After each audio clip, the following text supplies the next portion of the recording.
Welcome to 10 Minutes a Day, a daily reading of the Catholic Church's social encyclicals. Today we continue with Rerum Novarum, written by Pope Leo XIII in 1891. On this subject, we need but recall for one moment the examples recorded in history. Of these facts there cannot be any shadow of doubt.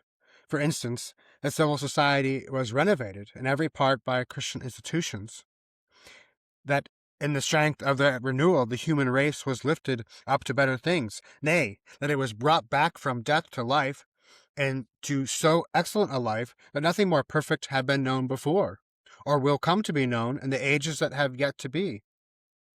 Of this beneficent transformation, Jesus Christ was at once the first cause and the final end. As from him all came, so to him was all to be brought back. For when the human race, by the light of the gospel message, came to know the grand mystery of the incarnation of the Word and the redemption of man, at once the life of Jesus Christ, God and man, pervaded every race and nation, interpenetrated them with his faith, his precepts, and his laws. And if human society is to be healed now, in no other way can it be healed, save by a return to Christian life and Christian institutions. When society is perishing, the wholesome advice to give to those who would restore it is to call it to the principles from which it sprang. For the purpose and perfection of an association is to aim at and to attain that which it is formed, and its efforts should be in motion and inspired by the end and object which originally gave it being. Hence, to fall away from its primal constitution implies disease; to go back to it, recovery. And this may be asserted with utmost truth both of the whole body of the Commonwealth and that class of its citizens, by far the great majority, who get their living by their labor. Neither must it be supposed that the solicitude of the Church is so preoccupied with the spiritual concerns of her children as to neglect their temporal and earthly interests. Her desire is that the poor, for example, should rise above poverty and wretchedness and better their condition in life. For this she makes a strong endeavor. By the fact that she calls men to virtue and forms them to its practice, she promotes this in no slight degree. Christian morality, when adequately and completely practiced, leads of itself to temporal prosperity, for it merits the blessing of that God who is the source of all blessings. It powerfully restrains the greed of possession and the thirst for pleasure, twin plagues, which too often make a man who is void of self-restraint miserable in the midst of abundance, and it makes men supply for the lack of means through economy, teaching them to be content with frugal living, and further, keeping them out of the reach of those vices which devour not small incomes merely, but large fortunes, and dissipate many a goodly inheritance. The Church, moreover, intervenes directly in behalf of the poor, by setting on foot and maintaining many associations which she knows to be efficient for the relief of poverty. Herein, again, she has always succeeded so well as to have even extorted the praise of her enemies. Such was the ardor of brotherly love among the earliest Christians, that numbers of those who were in better circumstances despoiled themselves of their possessions in order to relieve their brethren, whence neither was there any one needy among them. To the order of deacons, instituted in that very intent, was committed by the apostles the charge of the daily doles. And the apostle Paul, though burdened with the solicitude of all the churches, hesitated not to undertake laborious journeys in order to carry the alms of the faithful to the poorer Christians. Tertullian calls these contributions, given voluntarily by Christians in their assemblies, deposits of piety, because, to cite his own words, they were employed in feeding the needy and burying them, in support of youths and maidens destitute of means and deprived of their parents, in the care of the aged and the relief of the shipwrecked. Thus, by degrees, came into existence the patrimony which the Church has guarded with religious care as the inheritance of the poor. Nay, in order to spare them the shame of begging, the Church has provided aid for the needy.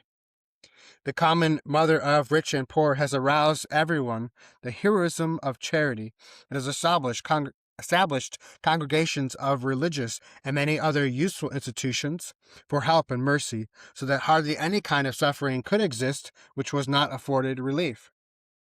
At the present day, many there are who, like the heathen of old, seek to blame and condemn the Church for such imminent charity. They would substitute in its stead a system of relief organized by the state.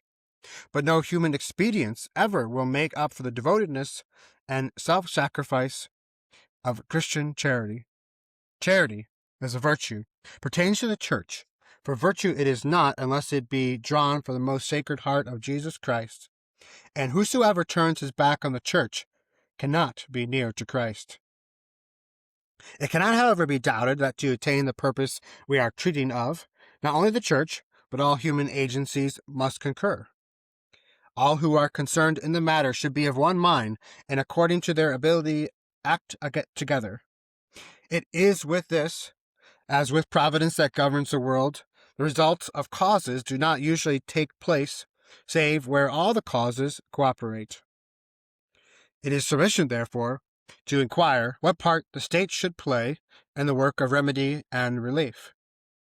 By the state, we here understand not the particular form of government pertaining in this or that nation, but the state as rightly apprehended, that is to say, any government conformable in its institutions to right reason and natural law, and to those dictates of the divine wisdom which we have expounded in the encyclical on the Christian constitution of the state. The foremost duty, therefore, of the rulers of the state should be to make sure that the laws and institutions, the general character and administration of the commonwealth, should be such as themselves to realize public well-being and private prosperity. This is the proper scope of wise statesmanship and the work of rulers. Now, a state chiefly prospers and thrives through moral rule, well-regulated family life, respect for religion and justice, the moderation and fair imposing of public taxes, the progress of the arts and of trades, the abundant yield of the land, through everything, in fact, which makes the citizens better and happier. Hereby, then, it lies in the power of a ruler to benefit every class in the state, and among the rest to promote to the utmost the interests of the poor, and this in virtue of his office, without being open to suspicion of undue interference, since it is the province of the commonwealth to serve the common good. And the more that is done for the benefit of the working classes by the general laws of the country, the less need there will be to seek for special means to relieve them. There is another and deeper consideration which must not be lost sight of.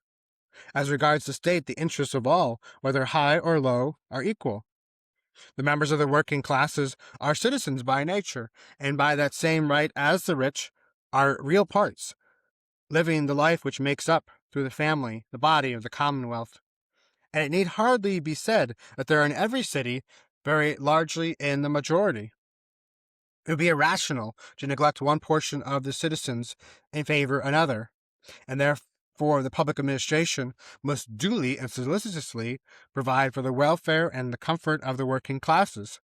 Otherwise, that law of justice will be violated which ordains that each man should have his due. To cite the wise words of St. Thomas Aquinas, as the part and the whole are in a certain sense identical, so that which belongs to the whole in a sense belongs to the part.